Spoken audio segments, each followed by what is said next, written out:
Hello dear parents. मेरे patient अक्सर आते हैं बच्चे की कंप्लेन लेकर कि मेरे बच्चे को कॉन्स्टिपेशन है। एंड कॉन्स्टिपेशन के लिए हम मोविकोल, म्यू आउट, ड्यूफालेक, क्रीमाफिन ये मेडिसिन ले रहे हैं और कॉन्स्टिपेशन ठीक नहीं हो रहा।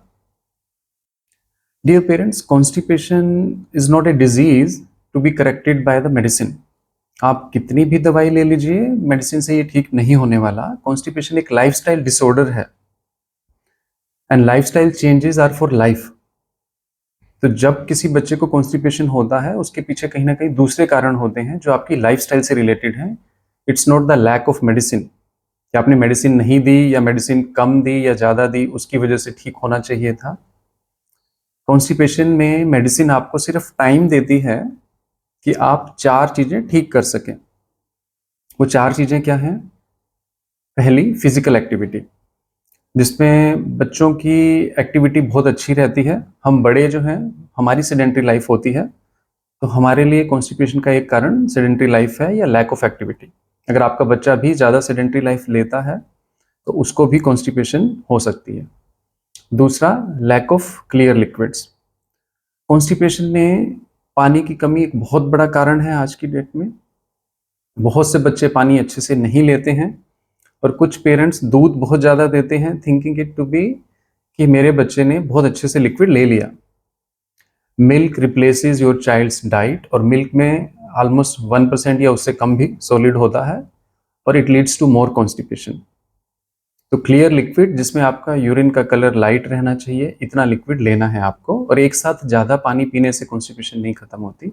सारा दिन थोड़ा थोड़ा पानी आपको लेते रहना है, जो भी आपकी बॉडी के वेट के हिसाब से रिक्वायरमेंट है। तीसरा, diet.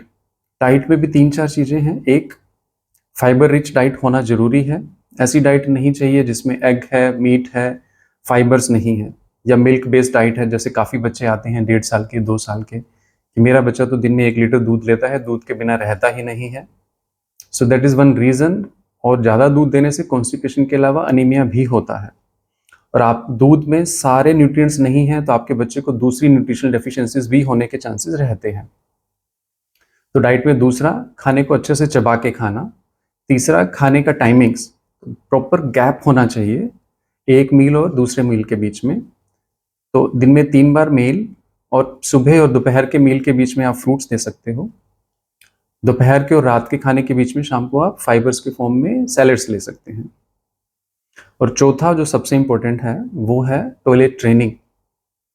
I have seen kids की 5 साल का बच्चा भी खड़े होकर स्टूल पास कर रहा है। नहीं, ऐसा नहीं होता है, वो गलत है। जो इंडियन मेथड था या अभी भी है कॉन्स्टिपेशन दूर करने के लिए, it is very good. Squatting. आप चाहे टॉयलेट सीट पर बैठिए या स्क्वेटिंग पोजीशन में डायरेक्ट बैठिए। तो आजकल इंडियन सीट्स नहीं available, English toilet seats available हैं, तो उनके लिए आपको पाँव के नीचे स्टूल रखना है। बच्चों के लिए स्पेशल सीट्स आती हैं जिसमें स्टेयरकेस और टॉयलेट सीट अटैच्ड होती हैं। पर्पज़ ये है कि आपके नीज आपके हिप जॉइंट से ऊपर चले जाएं, ऑलमोस्ट 35 डिग्री एंगल पे बेंड हो जाए। उससे आपकी एनल ओपनिंग अच्छे से खुलती है और स्टूल अच्छे से पास होता है।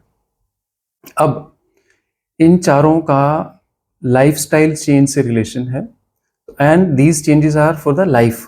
ऐसा नहीं कि आपने 10 दिन 15 दिन किया और आपका कॉन्स्टिपेशन ठीक हो जाएगा, ऐसा नहीं होने वाला। आपको पूरी लाइफ के लिए ये चेंज बनाने हैं और कंटिन्यू करना है। और अगर हो सकता है इन चारों का थोड़ा थोड़ा रोल हो या फिर किसी एक का बहुत बड़ा रोल हो। Take the medicine as long as you need under the supervision of your doctor and continue to change your life for whole life. इससे कॉन्स्टिपेशन दूर होता है। Take care.